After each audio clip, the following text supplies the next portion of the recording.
During the 80s and 90s, there was still so much unknown about the HIV virus and AIDS. Fear, hate, and economic disparities impacted how and when people were treated, but medically and socially.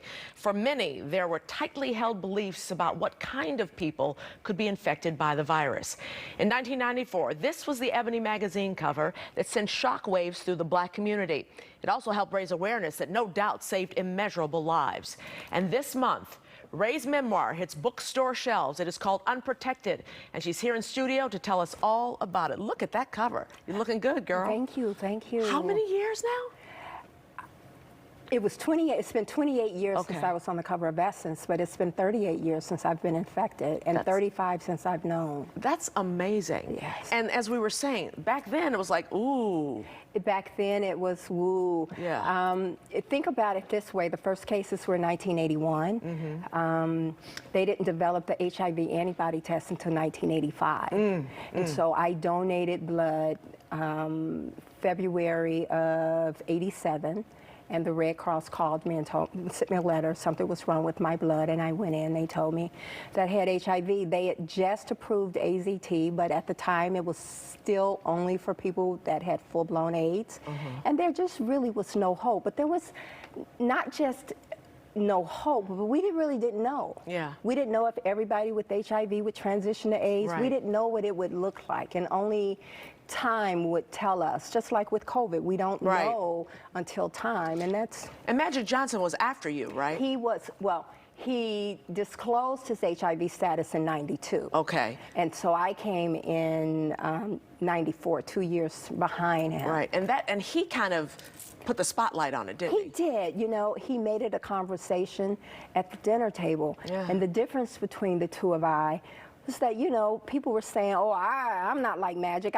You know, he had women throwing panties at him, you know. So, you know, he's a big football player, a basketball player. So, and so for me, the article that we did on Essence, we made it more real for Black women. You know, in fact, they sold more December issues in the history of the company than a month that I was on it. And women still bring it to me in mint condition. Wow. Now, statistically, more Black women do get it. Absolutely. Yeah. So Black women have consistently been disproportionately impacted. We, in the '90s, it was the #1 killer of Black women between the ages of 25 and 44. Yeah. And we're still now over like 63% of all the cases of women with HIV. When you got that letter, you must have thought that was a death wish. You know, they didn't tell me. So it just said something's wrong with the blood you donated. Really? And you're like, what?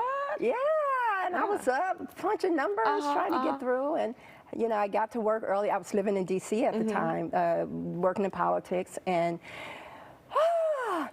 I'm trying to convince the lady to tell me whatever it is over the telephone, and she says, you have to come in. So I drop everything, take a taxi to the Red Cross, and the entire meeting took like 15 minutes. Your blood, you tested HIV, you tested positive for HIV. No, I talk about it in the book this way. She said, your blood tests positive for HIV, and it was as if she had disconnected me you from your blood. From it, and you know, I'm like, I can't cleanse my blood, it's a part of me. Right, yeah. You know, and then I don't really say very much, but I didn't know what to say. So how do you survive from that? How do you move on from that? Let me tell you, my only hope was, because they were still telling people then that they weren't sure if you would get AIDS. And I remember walking out of that Red Cross building saying, oh God, please don't let me ever get AIDS. And that was my prayer. Lord, please don't let me ever get AIDS. So did you start thinking, well, who have I been with? Who have I passed this on to? I did. You know, I was getting ready to go on a road trip for my job, and I'm like calling ex-boyfriends, you know, from my host home. Right. And then I go to NIH, to study at NIH, and the doctor and I, we talk it through. I've been drug, alcohol-free my whole life, so we know it wasn't that. We knew that it was sexual contact, but I just really didn't know at the time. Now, in the book, which is quite the tome, the tome, I should say, you say who you got it from. How did you figure that out, and tell us who it is? Okay, well, You know, at first I thought one of the criteria they would ask you, have you ever had sex with somebody who's been, you know, an African, have you been to Africa, or have you had sex with someone who is from Africa? And I had had an intimate relationship with a guy from the continent, and I thought, okay, him. Right. And I left it there because I needed to know, even though there was no way for me to know if he was infected, but he's doing fine and well, and it's not infected. Still is, yeah. And in '87, I learned that Max Robinson was infected with HIV. And tell everyone dying. Who Max Robinson is. He was the first black national correspondent. He was the first. And he worked here at NBC5 as well as an anchor. Yes, he was the first black anchor. Yeah. Anchor, I said national correspondent. I meant first black anchor, male anchor, yeah. He not only, he was the first black national anchor. Right. He was the first black anchor, and he was the first anchor to go from local to national news.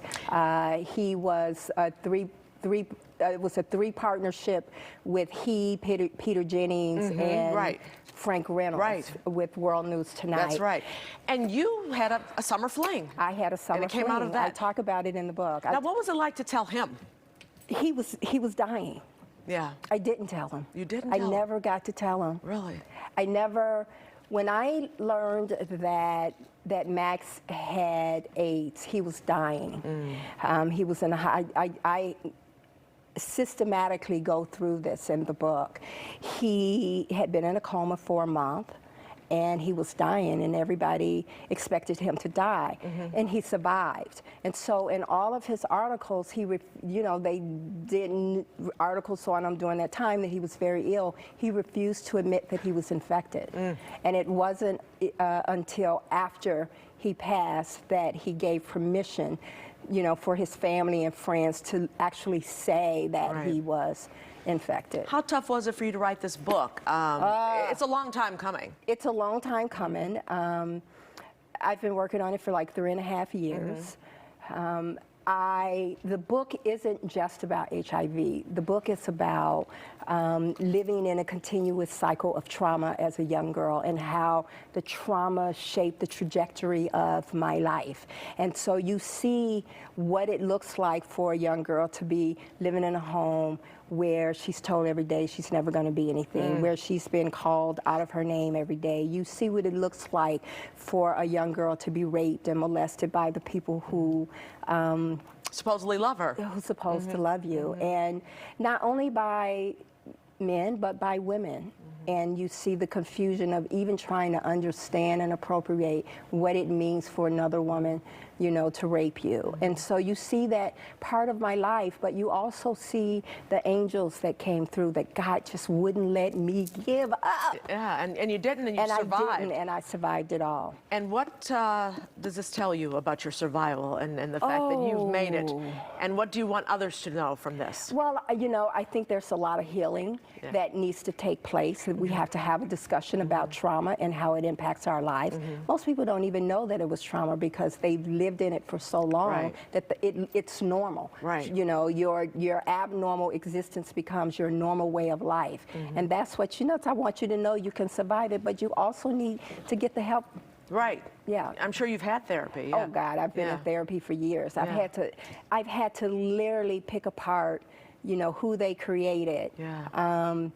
What happened to me. And build it back together. And build it back together to be the person God created me to be. You're phenomenal, Ray. And thanks for coming back to see us again. You're a veteran of People to People. We appreciate it. And I thank you guys. Thank you. It's great. I can't wait to get into this. The book is available in pre-sales at Amazon and Barnes & Noble, and there's a signing and discussion at the Center on Halsted. That's at 3656 North Halsted. You can RSVP at teawithray.eventbrite.com, and happy birthday, by the way. Thank you. Thank you.